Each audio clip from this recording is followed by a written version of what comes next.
گھر کے اندر سارے دروازے 7 دروازے تھے 7 کے 7 بند کر کے گناہ کا ارادہ کیا، اور یوسف علیہ السلام کے سامنے باپ کی شبیہ آئی کہ باپ یعقوب علیہ السلام نے اپنے منہ میں انگلیاں دی ہوئی ہیں یا اشارہ کر رہے ہیں، خبردار خبردار خبردار۔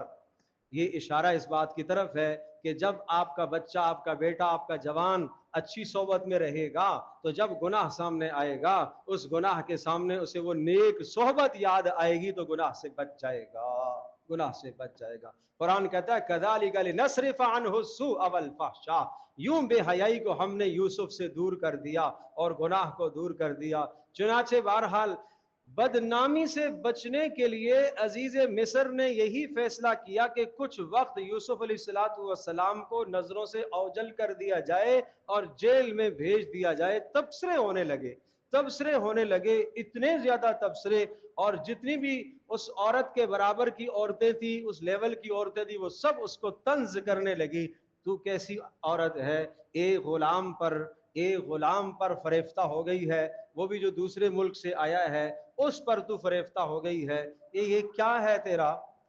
اس نے بہرحال امتحان لیا اور سب کو یوں بیٹھایا اور سب کے ہاتھ میں چھریاں دی اور پھل بھی رکھے، یوسف سے کہا سامنے آ جاؤ۔ یوسف علیہ السلام جب سامنے آئے تو یوسف علیہ السلام کے حسن کو انہوں نے دیکھا تو وہ ہوش اپنے کھو بیٹھی اور ان کی چھریاں بجائے پھلوں پر چلنے کے ہاتھوں پر چل گئیں اور ہاتھ زخمی ہو گئے۔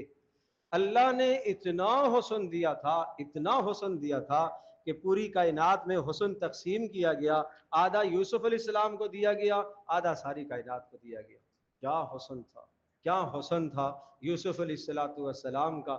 اور جب وہ ان سب نے حسن دیکھا تو کہنے لگی حاشا للہ ما ھذا بشرا، اللہ کی قسم یہ کوئی انسان نہیں ہے، ان ھذا الا ملک کریم، یہ تو فرشتہ ہے۔ اب ایک پہلے یوسف علیہ السلام کو گناہ کی طرف دعوت دے رہی تھی، اب سب کی سب لگ گئی، سب کی سب پیچھے پڑ گئی، حسن دیکھ کے پیچھے پڑ گئی۔ حضرت عائشہ رضی اللہ تعالی عنہا فرمایا کرتی تھی کہ یوسف کے حسن کو دیکھ کر مصر والیوں نے انگلیاں کاٹ لی، میرے محمد صلی اللہ علیہ وسلم کو دیکھ کر لوگوں نے تو گردنیں کٹائی ہیں۔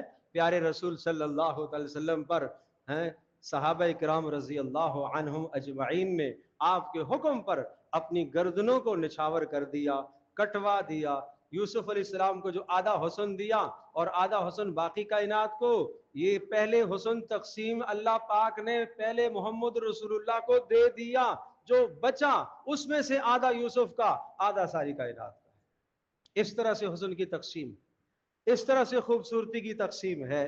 بہرحال پھر حضرت یوسف علیہ السلام جیل میں چلے گئے تو یہاں ایک بات سامنے آئی کہ احون البلیتین، دو مصیبتوں میں سے ایک مصیبت کو اختیار کرنا پڑے تو پھر کس کو اختیار کیا جائے؟ ایک مصیبت تو یہ ہے کہ گناہ کا ارتکاب کیا جائے اور دوسری مصیبت یہ ہے کہ جیل جایا جائے۔ دو مصیبتیں سامنے آ گئی۔ آج کا جوان ہے، آج کا جوان تو یہ کہتا ہے جیل کی زندگی تو بڑی تلخ ہے، میں کیا کروں، اگر میں یہ گناہ نہ کرتا تو میری جان چلی جاتی یا مجھے جیل بھیج دیا جاتا۔ مگر یوسف علیہ السلام کی زندگی اس کے لیے مثال ہے۔ جوان یوسف علیہ السلام دوسرے ملک میں ہیں، انہیں پتہ ہے جیل میں جانے کے بعد نہیں معلوم میں یہاں سے نکل پاؤں گا یا نہیں، پیچھے میرا باپ نہیں ہے جو مدعی بن کر آئے گا، کوئی بھائی بھی نہیں ہے جو مدعی بن کر آئے گا، اور کوئی بھی میری ضمانت نہیں کرنے والا، نہ معلوم جیل میں کس طرح سے زندگی، نہ معلوم جیل میں میری زندگی ہی ختم ہو جائے۔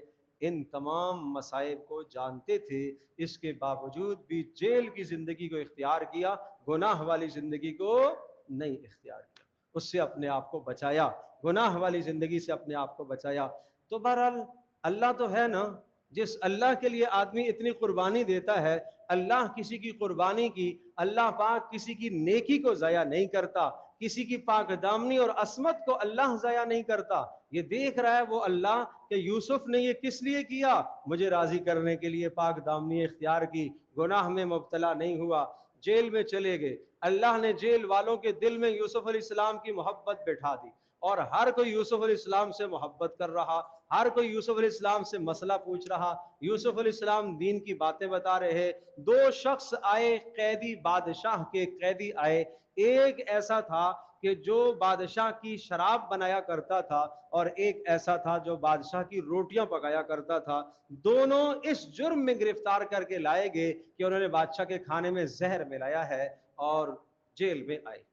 اب جب جیل میں آئے، یوسف علیہ السلام نے ان کو دین کی دعوت دی، اللہ کی توحید سنائی اور انبیاء کا تذکرہ سنایا اور فرمایا ابراہیم، اسحاق، یعقوب، ہم اس دین پر چلنے والے ہیں اور ہمارے یہاں شرک نہیں ہے، ہم صرف اللہ وحدہ لا شریک کی بندگی کرنے والے ہیں، مگر لوگ ناشکرے ہیں۔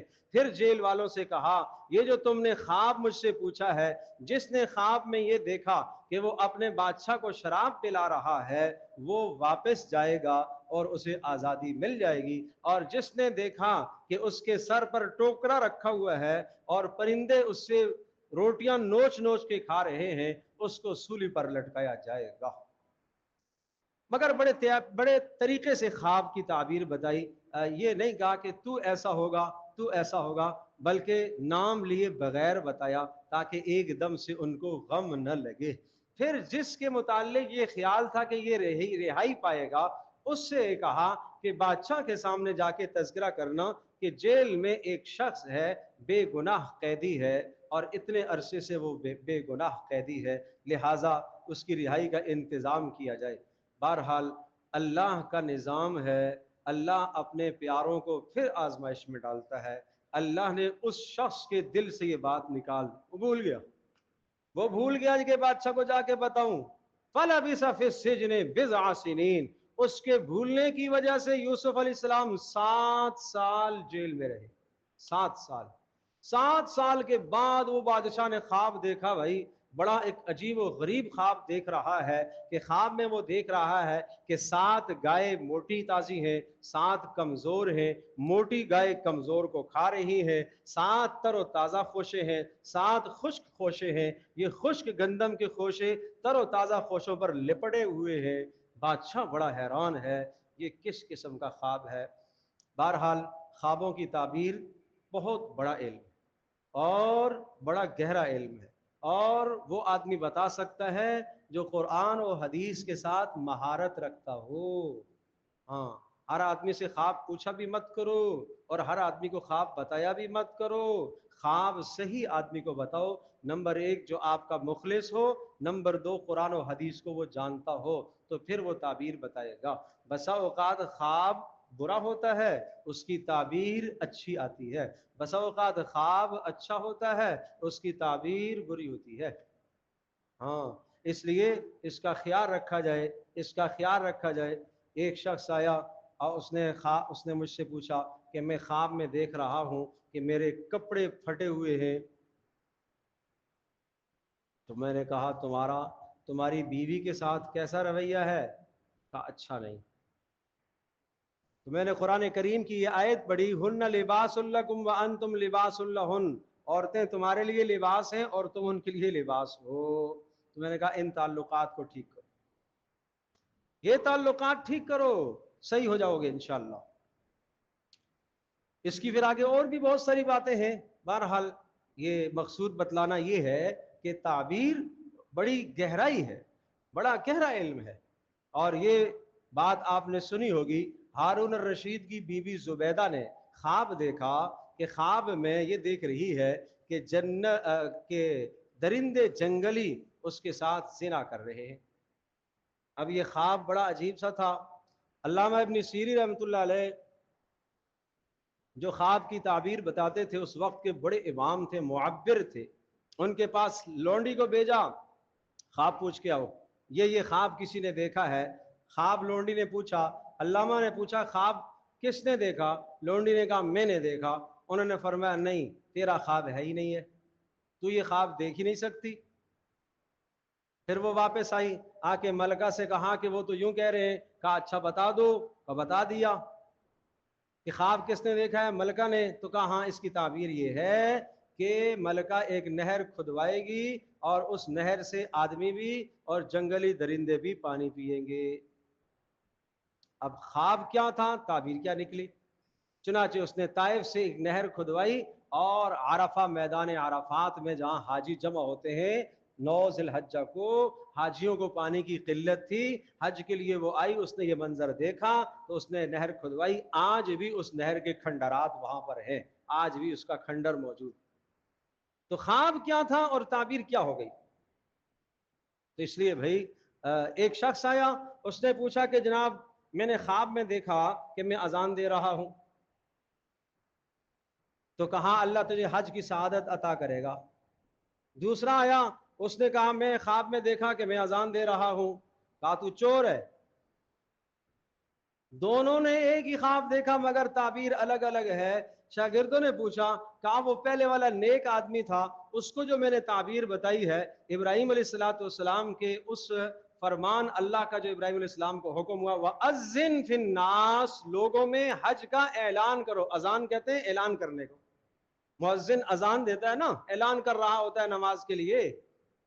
اور یہ جو چور ہے یہ بد اعمال ہے. اس کی تفسیر میں نے قرآن کی اس آیت سے نکالی ہے کہ یوسف علیہ السلام سے جب غلہ لے کر بھائی نکلے باہر تو اس موقع پر ایک آواز دینے والے نے آواز دی، ایتھا العیر انکم لسارقون، قافلے والو تم میں کوئی چور ہے. تو یہ صرف اس لیے بتلانا مقصود ہے کہ مبشرات ہیں خواب، ہے نا. حدیث پاک میں آتا ہے کہ خواب جو ہے مومن کا، یعنی نبوت کا سلسلہ ختم ہو گیا ہے، نبی کوئی نہیں آئے گا، مگر مبشرات اچھی خوابیں مومن کو آتی رہیں گی اور ان اچھی خوابوں سے مومن رہنمائی لیتا رہے گا. تو اب وہ خواب سے تعبیر آپ لیں گے جب کوئی اچھی تعبیر بتانے والا آپ کو تعبیر بتائے گا. بسا اوقات معدہ خراب ہوتا ہے، الٹے سیدھے خواب آتے ہیں بھائی، وہ خیال رکھنا. معدہ بھی خراب ہوتا ہے نا، اس سے بھی خواب آتے ہیں، ہوا میں اڑ رہا ہے اور بادلوں میں اڑ رہا ہے، یہ ہو رہا ہے، یہ بھی ایسا بھی ہوتا ہے. اور بسا اوقات جناب اس طرح سے بھی گندے الٹے خواب آتے ہیں. سحر کے وقت کے خواب ہوں تو قابل تعبیر ہوتے ہیں. اسی طرح سے سچا آدمی جو ہمیشہ سچ بولتا ہے اس کے خواب قابل تعبیر ہوتے ہیں، سچے ہوتے ہیں. تو اس طرح سے خواب کبھی اگر اچھا دیکھو تو پوچھ لیا کرو، برا خواب دیکھو اعوذ باللہ من الشیطان الرجیم پڑھ کے الٹی طرف تھدکار دیا کرو، کوئی نقصان نہیں ہے. آپ نے فرمایا ایسی مثال ہے جیسا کہ یوں پرندہ ہے، پکڑنا، یعنی آپ کے یہاں پرندہ بیٹھا، حدیث میں مثال دی. اب آپ کی مرضی ہے، آپ اس کو پکڑو یا اڑا دو، یا یہ نہیں سمجھتے ہو تو یوں سمجھو یہاں بچھو بیٹھا ہے. اب ایک صورت یہ کہ آپ چھٹک دو اور ایک صورت یہ کہ آپ اس کو دلاسا دینے لگو تو اس نے ڈھسنا ہے. تو اسی طرح سے خواب کی کیفیت بھی یہ ہے، اگر الٹا آپ نے دیکھا تو جھٹک دو، کچھ بھی نہیں ہوگا. لیکن اگر آپ نے اس کی تعبیر بیان کر دی یا کسی کو بیان کر دیا وہ بول پڑا تو پھر اس کی تعبیر ہو جائے گی. سمجھے بھائی؟ تو اس لیے یہ چیزیں نا اچھا یہ ایک اور عجیب بات بتاؤں. اب یہ اگر میں خوابوں پر بات کروں تو یہ رات اسی میں گزر جائے گی. خوابوں پر ایک بات بڑی عجیب کہہ رہا ہوں، اگر کوئی آدمی جھوٹا خواب بیان کرتا ہے کہ میں نے یہ خواب دیکھا اور اس نے نہیں دیکھا، یہ بہت بڑا گناہ ہے، بہت بڑا گناہ ہے. کیوں؟ اس لیے کہ خواب کو نبوت کا 46واں حصہ کہا گیا ہے، گویا کہ یہ رسول پر جھوٹ باندھ رہا ہے. یہ خیال کیجئے گا، جھوٹے خواب مت بیان کیا کرو. جو نہیں دیکھا اس کو بیان کر رہا ہے میں نے یہ دیکھا یہ دیکھا، نہیں. بہرحال بات یہ عرض کر رہا تھا کہ پھر اللہ نے یہ نظام بنایا بادشاہ کے اس خواب کے بعد اسی آدمی کو وہ بات یاد آئی جس کو یوسف علیہ السلام نے کہا تھا کہ بادشاہ کے سامنے میرا تذکرہ کرنا. اس نے کہا ارے بادشاہ سلامت، جیل میں ایک آدمی ہے بڑی شاندار تعبیر بتاتا ہے، مجھے اجازت دے میں پوچھ کے آتا ہوں. گیا جی، پوچھا. یوسف علیہ السلام نے تعبیر بھی بتائی، تدبیر بھی بتائی، صرف تعبیر نہیں تدبیر بھی بتائی. کہا تعبیر تو یہ ہے کہ 7 سال فراوانی کے آئیں گے، جو 7 موٹی گائے تھی یہ 7 فراوانی کے سال، 7 تر و تازہ خوشے یہ فراوانی کے سال، اس کے بعد 7 دبلی پتلی گائے اور 7 جو ہے پتلے خوشے یہ خشک سالی کے سال. ہاں پھر سخت قحط پڑے گا، اتنا سخت قحط پڑے گا کہ کوئی شے کھانے کو نہیں ملے گی. اور جب یہ حالات آ جائیں تو پہلے 7 فراوانی کے جو سال ہوں گے اس میں تم گندم غلہ اسٹاک کرتے رہنا اور پھر اگلے سال جب 7 آئیں خشک سالی والے تو احتیاط سے استعمال کرنا، اس لیے کہ 14 سال کا زمانہ قحط سالی کا ہے، احتیاط سے استعمال کرنا.